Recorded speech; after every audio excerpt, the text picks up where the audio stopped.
She thought no one noticed her, until mysterious letters from upstairs revealed the truth. Someone was watching, someone who saw her completely. In letters from upstairs, one quiet librarian is about to meet the billionaire next door. Before we get into the story, comment below where in the world you are watching from today. The old elevator in the Brooklyn apartment building creaked and groaned as it made its way down to the lobby. Imani Clark sighed and checked her watch. It was already 11 p.m. and her night shift at the college library was about to start. She'd have to take the stairs again. Imani adjusted her simple blue cardigan and grabbed her worn leather bag. At 28, she had grown used to the quiet routine of her life. Work at night, sleep during the day, and spend her free time reading or tending to her small collection of plants. It wasn't exciting, but it was hers. "Hold that door, please," Imani called out as she rushed toward the building's entrance, where an elderly neighbor was leaving. Mrs. Peterson turned and smiled. "Off to work, dear?" "Yes, same as always," Imani replied with a small smile. "Have a good night." The older woman patted her arm. "You too, sweetie. Be safe out there." Walking down the dimly lit street, Imani didn't notice the black car parked across from their building, nor the man watching her from the top floor window. Malcolm Renault stepped back from the window of his penthouse. He had lived in this building for almost a year, but few people knew the reclusive billionaire was actually in residence. Most assumed the penthouse was just one of his many empty properties. At 30, Malcolm had everything money could buy and nothing that truly mattered. The tech company he had started in college was now worth billions, but success had only brought more isolation. People either wanted something from him or were too intimidated to approach him, except for her, the woman with the kind eyes who lived on the 3rd floor. The one who smiled at him once when they passed on the stairs, not knowing who he was. Just a genuine smile, the kind no one had given him in years. "Mr. Renault, your dinner is served," announced his housekeeper, interrupting his thoughts. "Thank you, Grace. I'll be right there." His voice was quiet but firm. Malcolm sat at his large dining table alone, as he did most nights. The penthouse was elegantly furnished with expensive art and modern furniture, but it felt empty. As he picked at his food, he thought again of the woman from the 3rd floor. He had learned her name was Imani Clark from the building directory. He had seen her watering plants on her fire escape, humming softly to herself when she thought no one was looking. Tomorrow, he decided. Tomorrow he would do something different. When Imani returned from her shift the next morning, exhausted and ready for sleep, she almost missed the plain white envelope on the floor near her apartment door. Her name was written on it in neat handwriting. "What's this?" she mumbled to herself, picking it up and unlocking her door. Her apartment was small but cozy. Bookshelves lined the walls and potted plants occupied every windowsill. It wasn't much, but it felt like home. Imani kicked off her shoes and sat on her worn sofa, carefully opening the envelope. Inside was a neatly folded letter, written on expensive-looking stationery. "Dear Imani, I've noticed how gently you care for your plants each morning, the way you speak to them as if they're friends, the way you smile when they bloom. It's a small thing, perhaps, but in a world where most people rush past beauty, you stop to nurture it. You are more seen than you know." A friend Imani read the letter twice, then a 3rd time. Her heart beat a little faster. Who would write something like this? And who had been watching her with her plants?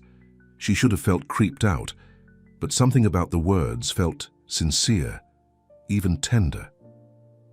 She placed the letter on her coffee table and stared at it, unsure what to think. "This is weird, right?" she asked her cat, Gatsby, who had jumped onto the sofa beside her. The cat blinked slowly in response. That night, Imani found herself checking each face in her building more carefully. Was it the quiet guy from apartment 2B, the new woman on her floor, the elderly couple upstairs? Each possibility seemed unlikely. When she returned the next morning, another envelope awaited her. "Dear Imani, today I noticed you carrying that vintage copy of Their Eyes Were Watching God. It's one of my favorites too. The way Hurston writes about finding your voice, it's powerful. I wonder what other books have shaped you. You are more seen than you know." A friend Imani couldn't help the small smile that formed on her lips. Who was this person who noticed such details about her? She had indeed been carrying that book. Having just checked it out from the library for a reread, the letters continued to appear every few days. Each one mentioned something small about her that most people would never notice. The yellow scarf she wore when it rained, how she always left breadcrumbs for the birds in the park across the street, the way she quietly helped Mrs. Peterson with her groceries.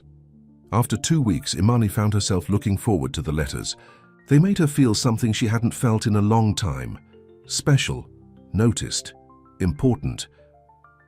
"I got another one," she told her friend Tasha over coffee one afternoon. Tasha raised an eyebrow. "Are you sure this isn't some stalker situation? It's kind of creepy that someone's watching you so closely." "I know it should feel that way," Imani admitted, "but it doesn't. The letters are never invasive or inappropriate. They're just kind." "So who do you think it is?" Tasha asked, stirring her coffee. "I have no idea. I've been trying to figure it out." Imani sighed. "Part of me doesn't want to know. What if I'm disappointed? Or what if he's gorgeous and totally into you?" Tasha countered with a grin. Imani rolled her eyes but couldn't help smiling. "I doubt it's that simple." From his penthouse, Malcolm watched as Imani left the building with her friend. He knew it was strange, writing to her this way, but normal approaches seemed impossible. If he introduced himself as Malcolm Renault, she would see the billionaire, not the man, the headlines, not the person. His phone rang, disrupting his thoughts. "Yes," he answered. "Mr. Renault, the board is requesting your presence at tomorrow's meeting," his assistant informed him. "They're concerned about your public absence affecting stock prices." Malcolm frowned. "Schedule it for 2 p.m. I'll be there." After hanging up, he returned to his desk where a blank sheet of stationery waited. He had spent most of his life hiding behind emails and conference calls. These letters were the most honest words he had written in years. The next morning, Imani found a new letter. "Dear Imani, last night I heard you humming on the fire escape. It was Claire de Lune, wasn't it? The melody stayed with me all evening. Music has a way of saying what words cannot. You are more seen than you know." A friend, Imani felt a flutter in her chest. This time she decided to respond in her own way. She put on the green sweater the letter writer had once complimented and deliberately left a book, Letters to a Young Poet by Rilke, visible in her hand as she left for work. It was a small gesture, but it felt like the beginning of a conversation. Days passed, and the letters continued. Imani began leaving small replies, wearing things mentioned in the letters, reading books referenced, or leaving a potted plant outside her door, with a note that simply said, "For a friend who sees." The next morning, the plant was gone, replaced by another letter thanking her. Imani found herself falling for someone she had never met, someone who saw her in ways no one else did. It was both thrilling and terrifying. "I think she knows I exist." "Now," Malcolm told his only real friend Daniel over the phone. "You mean the woman you've been writing anonymous letters to like some kind of Victorian poet?" Daniel chuckled. "When are you going to actually talk to her like a normal person?" "It's not that simple," Malcolm sighed. "Once she knows who I am, she'll know you're an actual human being, not just words on paper," Daniel interrupted. "This can't go on forever, Mal." Malcolm knew his friend was right, but the thought of seeing disappointment in Imani's eyes when she realized who he was made his stomach twist. One rainy evening, Imani was returning from the library when she noticed unusual activity around her building. Several news vans were parked outside and reporters stood under umbrellas, cameras ready. "What's going on?" she asked the doorman. "Haven't you heard?" he replied, looking excited. "The rumors were true. Malcolm Renault, you know, the billionaire. He's been living in the penthouse all this time. Someone from his company leaked it to the press." Imani's heart skipped. "The penthouse? I thought no one lived there. He's very private. Barely see him. Myself and I work here every day, but he's definitely up there." Imani rode the elevator in a daze. Malcolm Renault, the tech genius whose face occasionally appeared in news articles. He had been living above her all this time. When she reached her floor, an envelope waited by her door. With shaking hands, she opened it. "Dear Imani, by now, you've probably heard. I wanted to tell you myself, but I was afraid. Afraid that once you knew who I was, Everything would change. That you would see the headlines instead of me.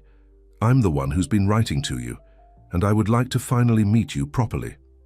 If you're willing, I'll be waiting on the rooftop garden at sunset tomorrow. You are more seen than you know. Malcolm Imani. Leaned against her door, the letter clutched to her chest. Malcolm Renault had been watching her, writing to her all this time. The reclusive billionaire had noticed her when no one else did. Was it all just a game to him? Was she some amusement for a bored rich man? Or was there something real in those letters? She didn't know whether to feel special or foolish as she entered her apartment, closing the door on the outside world and the man who had seen her all along. A small silver key fell from the envelope she was still holding. The key to the rooftop garden. Imani stared at it, her heart pounding. Tomorrow at sunset she would finally come face to face with the man behind the letters, the man who had been upstairs all along. Imani barely slept that night. The letter from Malcolm Renault lay on her nightstand, and the small silver key seemed to shine in the dim light of her bedroom. She picked up the key again, turning it over in her fingers. Was she really considering meeting him? "What would you do, Gatsby?" she asked her cat, who was curled at the foot of her bed. The cat yawned in response. By morning, reporters were still camped outside the building, hoping to catch a glimpse of the elusive billionaire. Imani had to push past them to get to the library for her shift. "Excuse me, do you live in the building? Have you ever seen Malcolm Renault?" a reporter asked, shoving a microphone in her face. "No comment," Imani mumbled, hurrying past. It felt strange to lie, even though she had never actually seen him in person. At the library, Imani couldn't focus.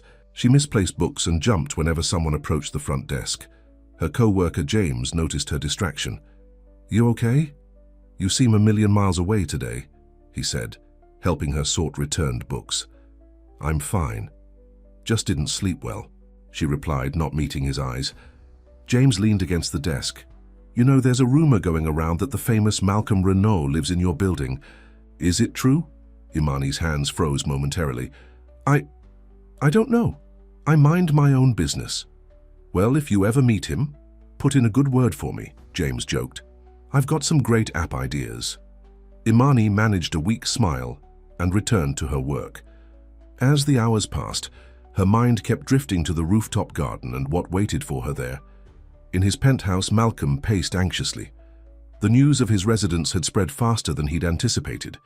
His phone had been ringing non-stop, with calls from his PR team, business partners, and board members.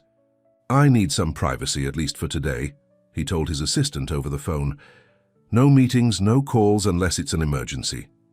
"Sir, the board is demanding a statement about the leak, and the press office says, 'Tomorrow,'" Malcolm interrupted, firmly. "I'll deal with everything tomorrow." After hanging up, Malcolm walked to his window. He could see reporters still gathered at the entrance to the building. This wasn't how he wanted Imani to find out who he was. The letters were supposed to be a bridge, a way to connect without his wealth and status getting in the way.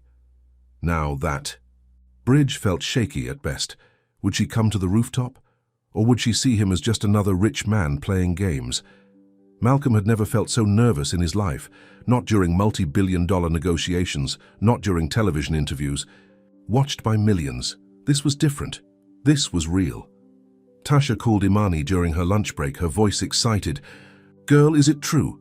The Malcolm Renault lives in your building?" Imani sighed. "Apparently." "And you never told me? This is huge. He's like one of the richest men under 40 in the country. And he's single." "I didn't know until yesterday," Imani replied honestly. She hesitated, then added, "Tasha, there's something else." "What?" Tasha asked, her interest piqued. "Remember those letters I told you about? The ones that kept appearing at my door? The secret admirer notes? What about them?" Imani took a deep breath. They were from him, from Malcolm Renault. The silence on the other end lasted so long that Imani thought the call had dropped. Then Tasha's voice returned, loud and shocked. "Are you serious? The Malcolm Renault has been writing you love letters?" "Imani, this is like a movie." "They're not love letters," Imani protested weakly, though she wasn't entirely convinced herself. "And I don't know what to do. He wants to meet me today at sunset on the rooftop garden. And you're hesitating because... Tasha sounded incredulous. Because what if it's all some kind of joke?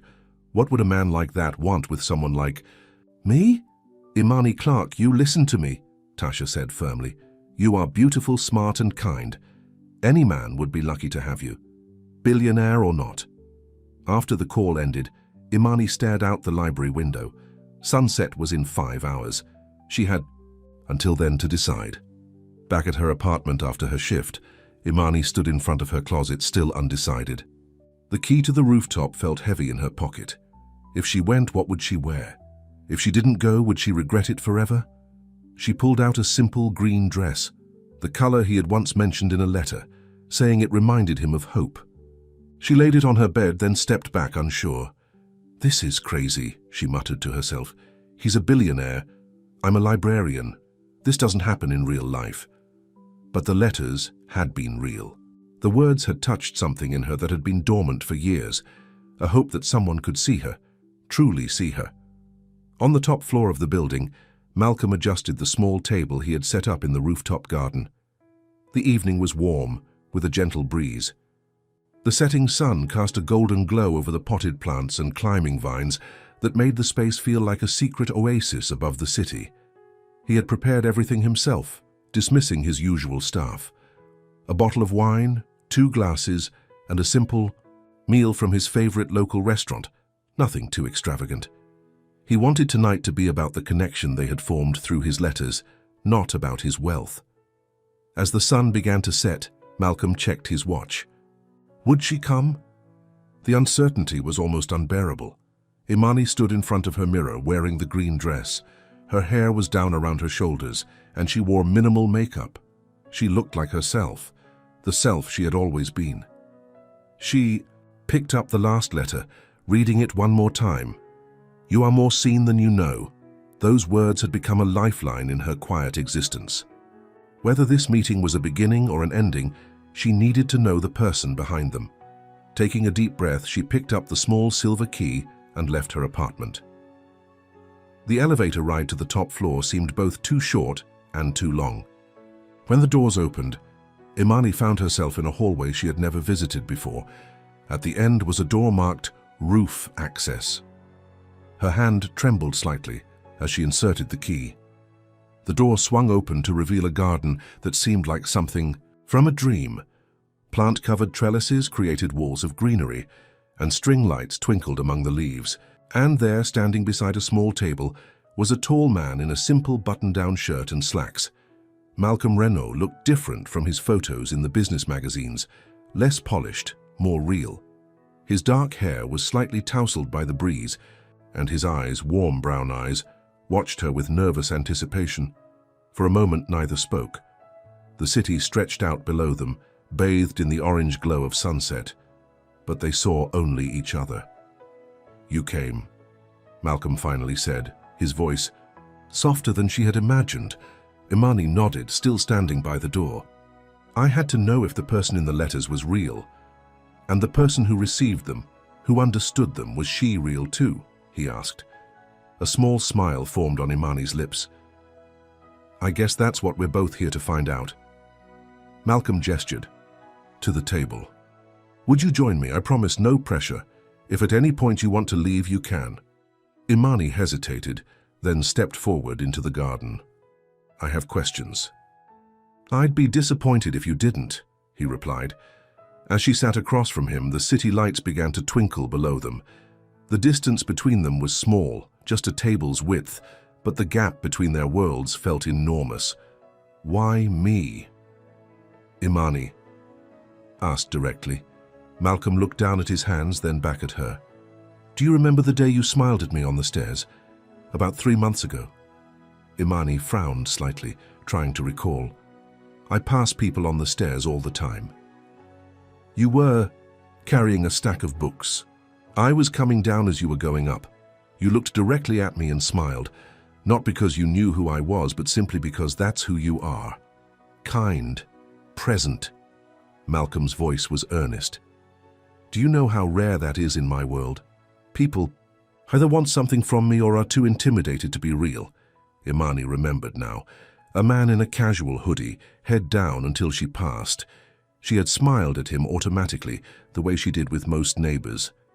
"So you started writing letters because I smiled at you?" It seemed too simple. Malcolm shook his head. "I started noticing you. The way you hum when you water your plants. How you always leave food for the stray cat behind the building. The books you carry. I saw someone who finds joy in small things, who cares deeply without showing off." He paused. "Someone real in a world that often feels fake to me." "So you watched me," Imani said, a hint of discomfort in her voice. "Not in a creepy way," Malcolm hurried to explain. "Just noticed you when our paths crossed. The letters, I know it's unusual, but I didn't know how else to reach out without my name and everything that comes with it getting in the way." Imani considered his words. "You could have just introduced yourself as a neighbor. And you would have Googled me that same night and found out I was worth billions," he replied with a sad smile. "Would you have seen me as just a man after that? Or would you have seen the headlines?" Imani had no easy answer for that. The wealth he represented was so far removed from her experience that it was hard to imagine not being affected by it. "I don't know," she admitted honestly. "But lying by omission isn't a great way to start, whatever this is." Malcolm nodded, accepting her criticism. "You're right, I just wanted a chance to know you, and for you to know me, without all the noise that surrounds my name." As they talked, the tension between them gradually eased. Malcolm poured wine for them both, and they shared the meal he had prepared. He told her about growing up wealthy but lonely, about building his company from a dorm room project to a global enterprise, about the emptiness of success without connection. Imani shared stories of her childhood in a middle-class neighborhood in Queens, her love of books that led to her career as a librarian, her dream of someday writing stories of her own. Hours passed, and neither noticed the time until a cool night breeze made Imani shiver slightly. "You're cold," Malcolm observed, immediately standing to offer his jacket. As he placed it around her shoulders, their eyes met. The distance between their worlds still existed, but something else had formed, a bridge of understanding, of seeing each other as they truly were. "Thank you for coming tonight," Malcolm said softly. "I know it took courage." Imani looked up at him, suddenly aware of how close they were standing. "Thank you for the letters. They made me feel seen when I thought I was invisible." For a moment it seemed as though he might lean down to kiss her. Instead, Malcolm stepped back, respecting the newness of whatever was growing between them. "May I walk you back to your apartment?" he asked. Imani nodded, feeling both disappointed and relieved by his restraint. As they rode the elevator down to her floor, an awkward silence fell between them. The real world was rushing back in. Tomorrow the reporters would still be outside. His wealth and her modest life would still be facts they couldn't change. At her door, Imani handed back his jacket. "So what happens now?" Malcolm's eyes were serious. "That depends on you. I'd like to see you again, properly this time. No more anonymous letters. Just two people getting to know each other." "Two very different people," Imani pointed out. "Yes," he acknowledged, "but maybe that's not a bad thing." As they stood there, the sounds of the city filtering through her window, Imani made a decision. She would step into this uncertainty, this improbable connection, and see where it led. "I'd like that," she said finally. "But this time, no secrets." Malcolm smiled, relief visible on his face. "No secrets," he agreed. As he turned to leave, Imani called after him. "Malcolm, the letters. Don't stop writing them, even though I know who you are now." He looked back, his expression softening. "I won't." After he had gone, Imani leaned against her closed door, heart racing. She had just agreed to date Malcolm Renault, the reclusive billionaire who lived upstairs, the man whose words had reached past her defenses and touched her heart. What she didn't know was that outside her building, a photographer had captured Malcolm entering earlier that evening. By morning, speculation about the mysterious woman who had caught the attention of New York's most eligible bachelor would be spreading across the city. Their private connection was about to become very public. The headline of the New York Daily Star screamed across the front page, Billionaire bachelor's mystery woman. Who has captured Malcolm Renault's heart?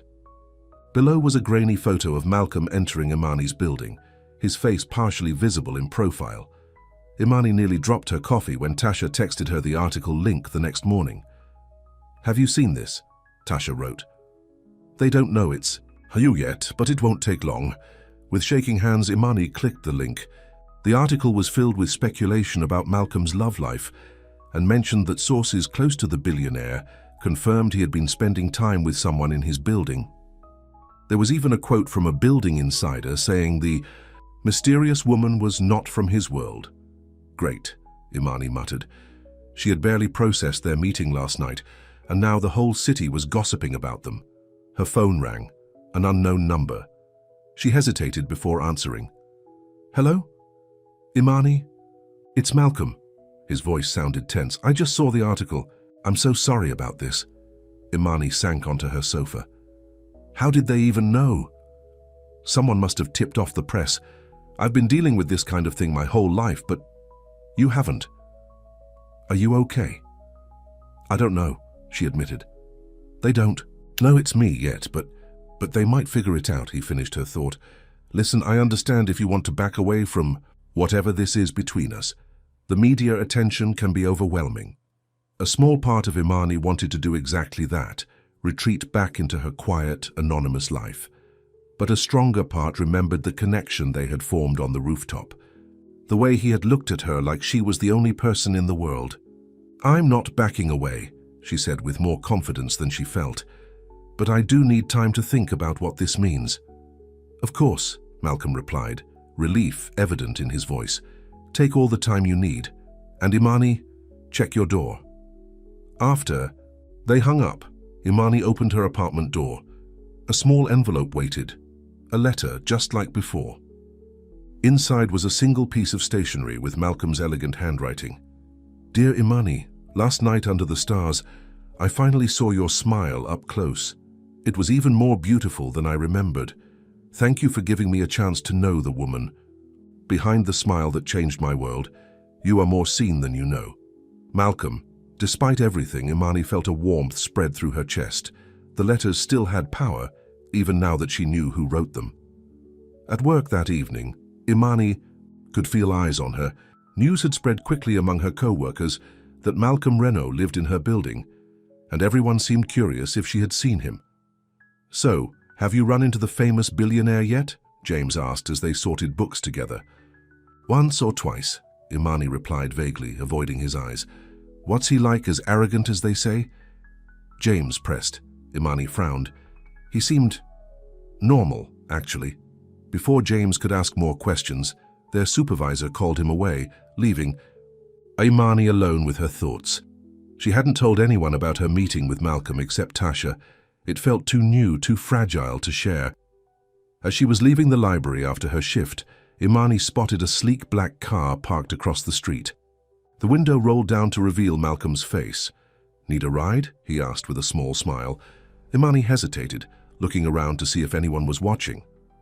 "Won't people see us together?" "They will eventually anyway," Malcolm pointed out. "But we can be discreet for now if you prefer." After a moment's hesitation, Imani slid into the passenger seat. The car's interior was luxurious but understated, like Malcolm himself. "How was work?" he asked as they pulled away from the curb. The normalcy of the question made Imani smile.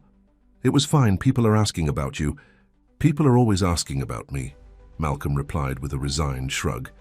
One of the downsides of success. As they drove, Malcolm told her about his day. Meetings with investors, calls with his development team, the constant pressure of running a global tech company.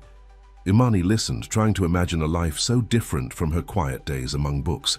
"Sorry," he said finally. "I'm boring you with business talk." "No," Imani said honestly. "I'm just trying to understand your world." Malcolm glanced at her, his expression softening. "My world feels a lot less empty with you in it." When they reached their building, Malcolm's driver pulled into a private garage beneath the structure. "To avoid the photographers out front," Malcolm explained.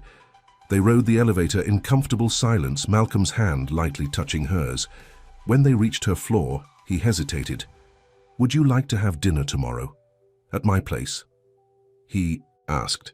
I could cook for you, Imani raised an eyebrow. You cook? Don't look so surprised, Malcolm laughed.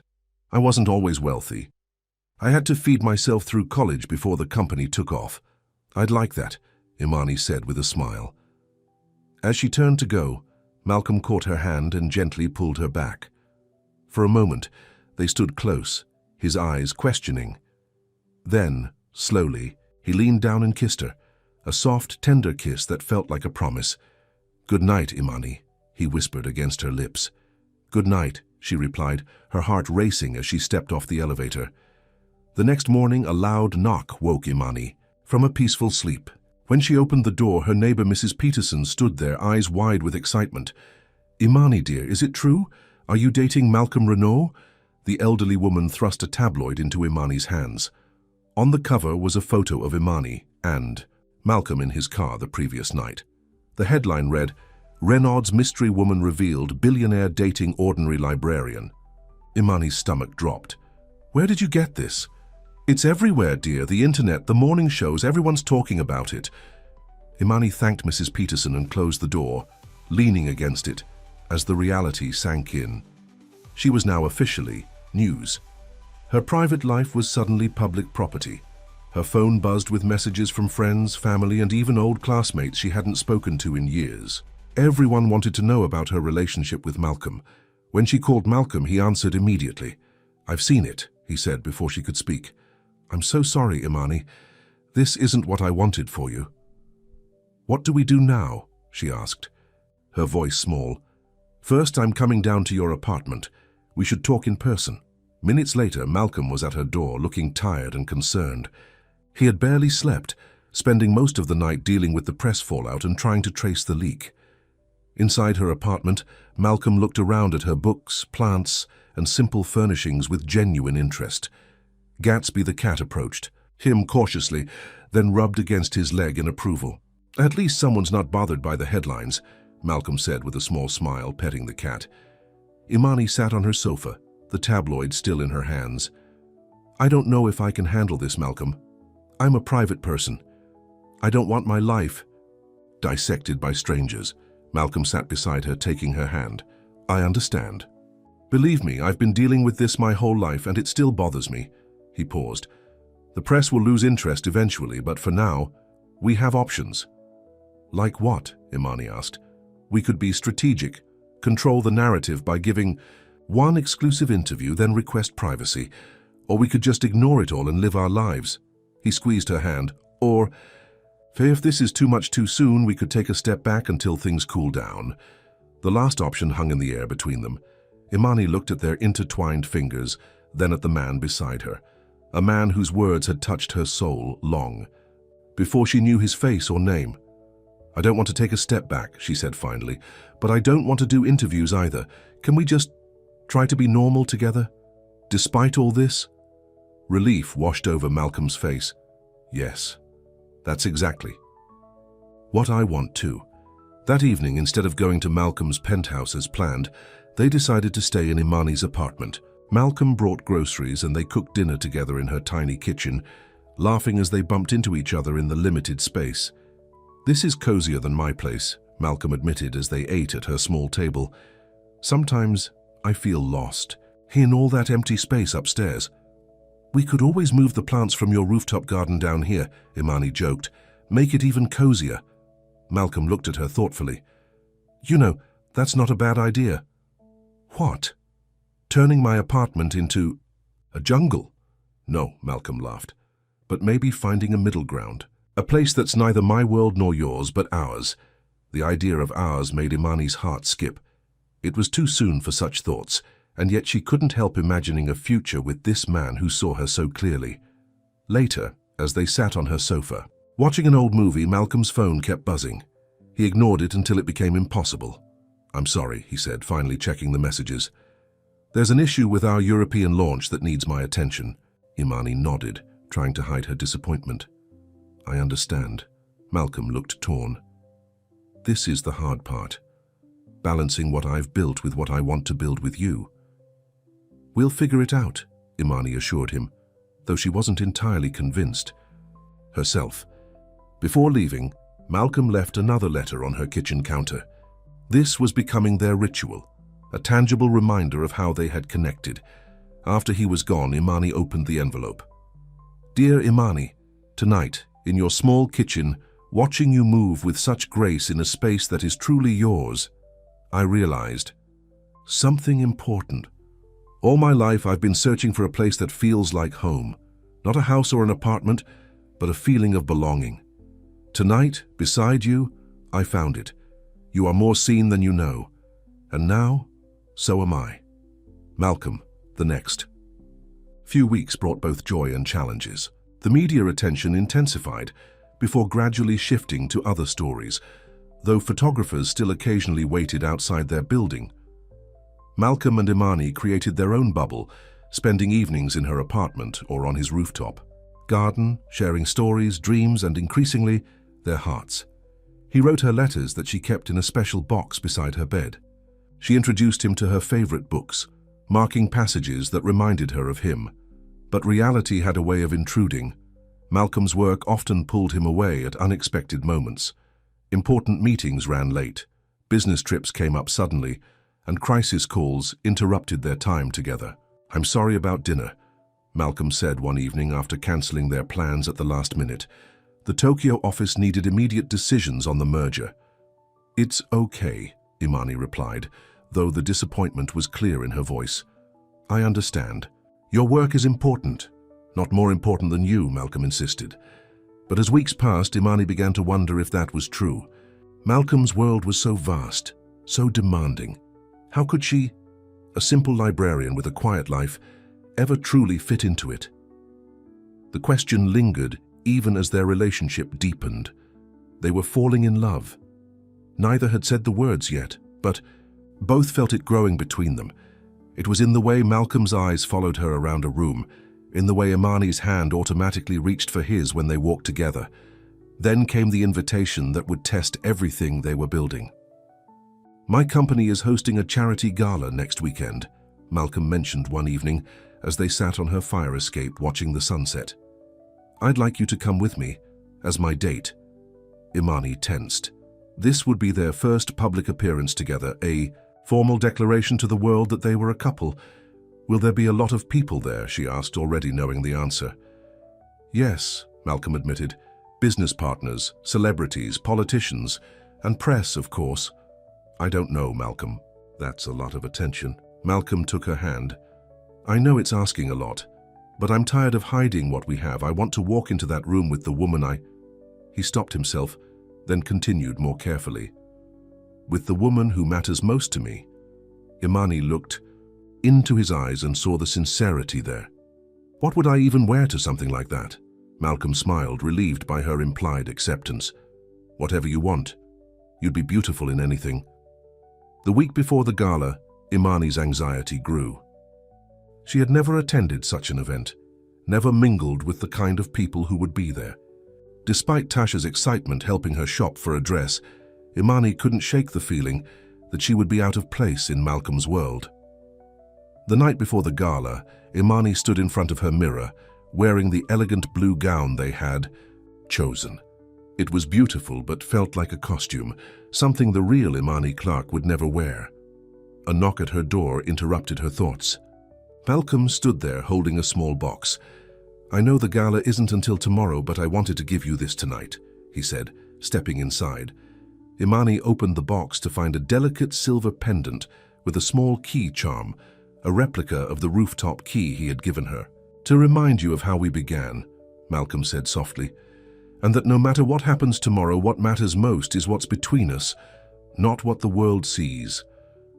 Imani felt tears spring to her eyes as he fastened the necklace around her neck. The weight of it felt right, a tangible symbol of their connection.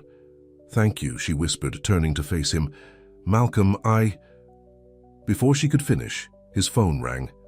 The screen showed his assistant's name. Malcolm sighed deeply before answering.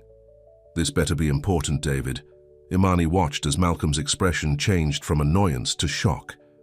Whatever news he was receiving, it wasn't good. "When did this happen? Who leaked it?" Malcolm demanded. his voice tense. "I'll be there in 20 minutes. He hung up, his face grim. "What's wrong?" Imani asked, suddenly afraid. "Someone from inside the company has been selling information to our competitors," Malcolm explained, already moving toward the door. "Critical security protocols, upcoming product details, years of work potentially compromised." "Do you know who did it?" Malcolm's jaw tightened. "I have my suspicions. I need to handle this tonight." "Of course," Imani said, understanding the gravity of the situation. "Go." At the door, Malcolm turned back. "This won't affect tomorrow. I promise I'll be back in time for the gala." After he left, Imani touched the key pendant around her neck. Tomorrow she would step fully into Malcolm's world for the first time. She only hoped she wouldn't lose herself in it. What she didn't know was that across town, a woman from Malcolm's past was planning her own appearance at the gala. Someone who had her own history with the billionaire, and who saw Imani as nothing more than an obstacle to be removed. The night of the gala arrived, and Imani stood in her apartment, ready but nervous. Her blue gown flowed elegantly to the floor, and the key pendant from Malcolm rested against her collarbone. She had styled her hair in a simple updo and applied minimal makeup, wanting to feel as much like herself as possible. Malcolm had called earlier, assuring her he had handled the company crisis and would pick her up at 7. As the clock neared that hour, Imani's anxiety grew. In just a few hours, she would be standing beside one of the most powerful men in New York, surrounded by people who lived in a world she could barely imagine. At precisely 7, a knock came at her door. Malcolm stood there in a perfectly tailored tuxedo, looking handsome but tired from his long night dealing with the security breach. "You look beautiful," he said, his eyes taking in every detail of her appearance. "Absolutely stunning." Imani felt a blush rise to her cheeks. "You don't look so bad yourself." Malcolm smiled, some of the tension leaving his face. "Are you ready for this?" "As ready as I'll ever be," she replied honestly. In the car ride to the hotel where the gala was being held, Malcolm briefed her on who they might encounter. Business. Partners, celebrities, politicians, names Imani had only seen in magazines.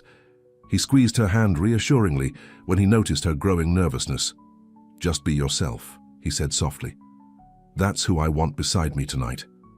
When they arrived, photographers lined the entrance, flashbulbs creating a disorienting wall of light.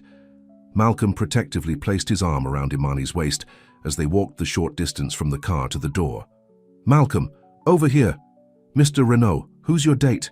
Miss, look this way!" The shouted demands of photographers made Imani flinch, but Malcolm guided her steadily forward, his hand warm and secure against her back. Inside, the ballroom was a scene from another world. Crystal chandeliers cast a golden glow over elegantly. Dressed guests, a string quartet played softly in one corner, while waiters in crisp uniforms circulated with champagne and hors d'oeuvres.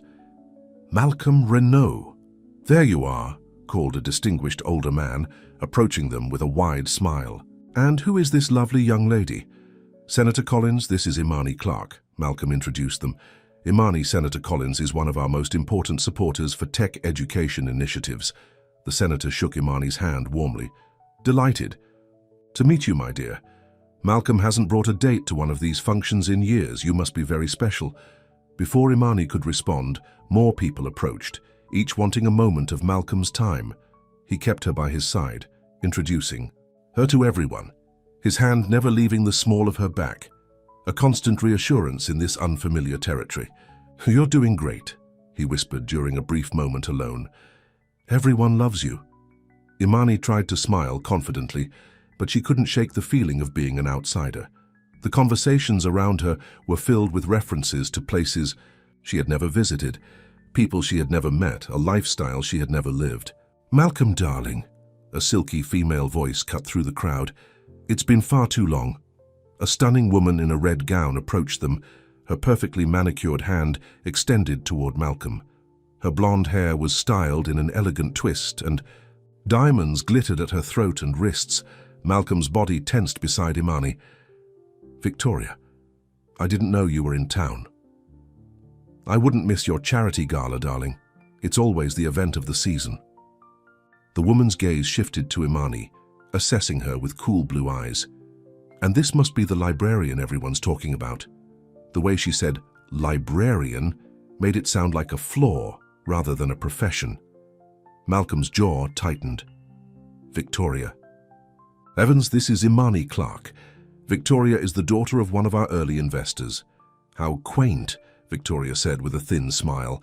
I've always found it so admirable when men like Malcolm take an interest in helping people from simpler backgrounds. Imani felt the sting of the comment but kept her expression neutral. It's nice to meet you, Victoria. Victoria leaned closer to Malcolm, placing her hand on his arm with familiar ease. We must catch up later, Malcolm. I have some fascinating insights about that Tokyo merger you're working on. As Victoria glided away, Imani turned to Malcolm with a questioning look. Who is she really? Malcolm sighed. We dated briefly a few years ago. It didn't end well. She seems to think it's not entirely over, Imani observed. Trust me, it is, Malcolm assured her, but a shadow had fallen over the evening.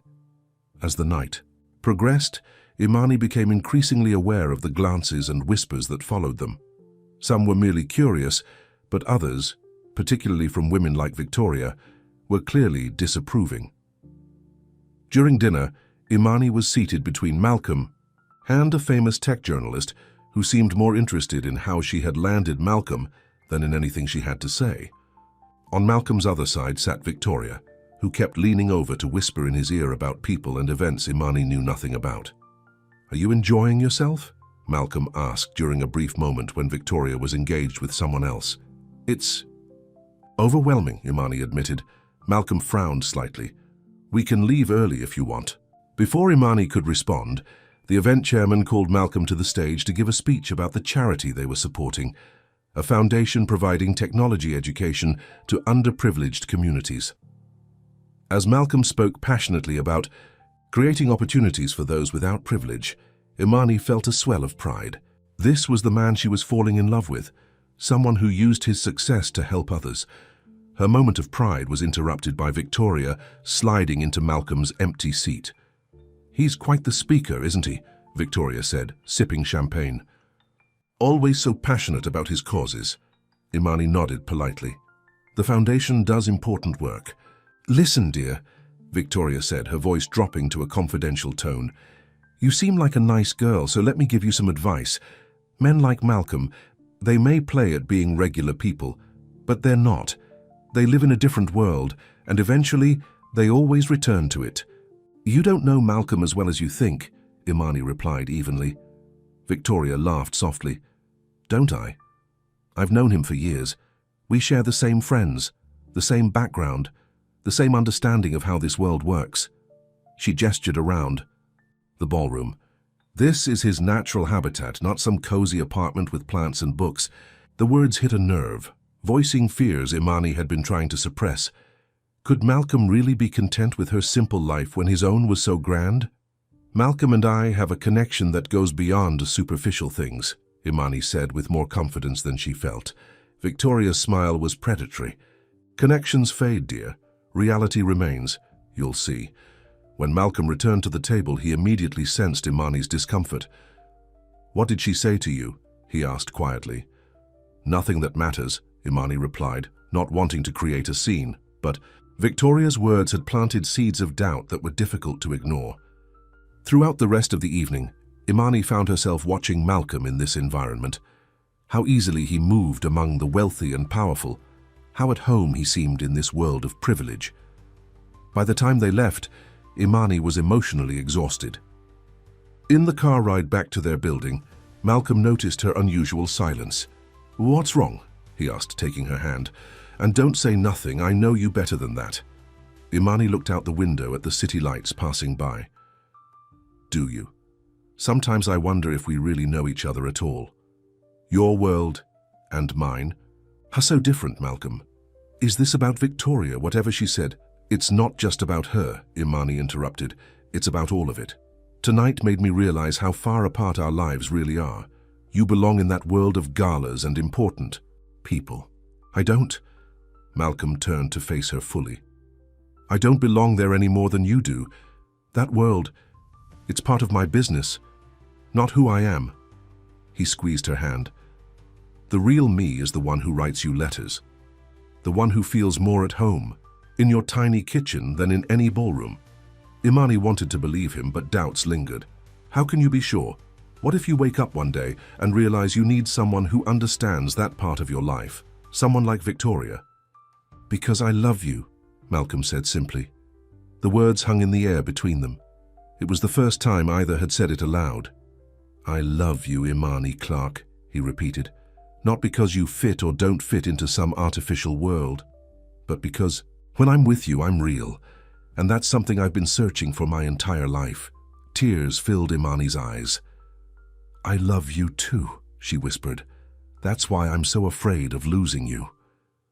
When they reached the building, Malcolm suggested they go to the rooftop garden, the place where they had first met face to face.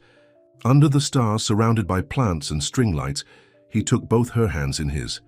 I need to tell you something, he said seriously. The security breach at my company. It was Victoria. Imani stared at him in shock. What? How do you know? We traced the leak, Malcolm explained. She used old access codes I had given her years ago when we were together. She's been selling information to competitors for months. But why would she come to the gala tonight? Wasn't she afraid you'd know? Malcolm shook his head. She didn't know we had discovered her, and she came because she found out about you, about us. She thought she could drive a wedge between us, make me doubt what we have. She almost succeeded, Imani admitted. She made me question whether I could ever really fit into your life. Malcolm stepped closer, his eyes intent on hers. You're not meant to fit into my life, Imani. We're meant to build a new life together. One that takes the best of both our worlds. He reached into his pocket and pulled out a small envelope, another letter. Imani opened it with trembling fingers. Dear Imani, tonight, as you step into what others call my world, I want you to know a truth I've carried in my heart since the day you first smiled at me.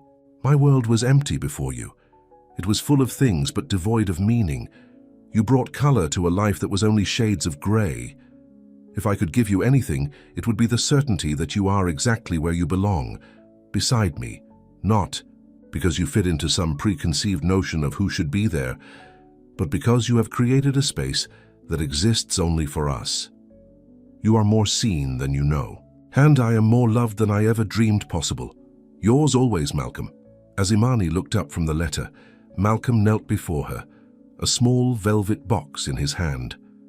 I had planned to wait, he said softly, to give us more time, but tonight made me realize that time isn't what matters. Certainty is, and I have never been more certain of anything in my life than I am of us. He opened the box to reveal a ring with a simple but elegant diamond. I chose this because it reminded me of you, beautiful without trying to be, valuable not for how it looks but for what it is. Imani's heart raced as Malcolm continued. Imani Clark, you saw me when I was invisible. You loved me for who I am, not what I have. Will you marry me? Will you help me build a life that belongs to neither your world nor mine, but to us alone? Tears streamed down Imani's face as she nodded. Yes, she whispered. Yes. Malcolm slipped the ring onto her finger, then stood and pulled her into his arms. Their kiss was a promise of understanding, of acceptance, of a love that had begun with anonymous words and grown into something unshakable. 6 months later, Imani stood on the balcony of their new home, a brownstone in Brooklyn they had renovated together. It was neither as grand as Malcolm's penthouse nor as modest as her old apartment, but it was perfectly theirs. Books lined.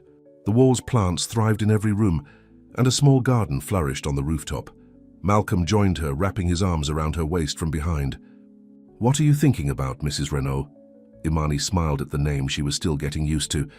About letters, and how the words we write can change our lives. On the table inside lay a leather-bound book, a wedding gift from Malcolm. Inside were all the letters he had written her, preserved alongside photographs of their journey together. The final page held the most recent letter, written on their wedding day. Dear Imani, today, as we join our lives together, I am reminded of how this all began. with words left at your door, words that tried to capture what I saw in you when the rest of the world walked by without noticing. Now, as your husband, I make this promise. I will see you every day of our lives together. I will notice the small things, the way you smile when you're lost in a book, how you hum while tending to your plants, the kindness you show to strangers without thought of return. You taught me that being seen, truly seen, is the greatest gift one person can give another, and I will spend my life trying to return that gift to you. You are more seen than you know, more loved than words can express, and more essential to me than breath itself. Forever yours, Malcolm. I have something. For you, Imani said, turning in his arms. She handed him an envelope, her first letter to him. I thought it was time I wrote back. As Malcolm read her words, his eyes filled with tears of joy. The woman who had once been invisible had found her voice, and the man who had everything had found the one thing he truly needed. From their simple brownstone, they could see both the stars above and the city below, a perfect view of the world they had created together, a world where love had built a bridge between two souls who might never have connected if not for letters from upstairs.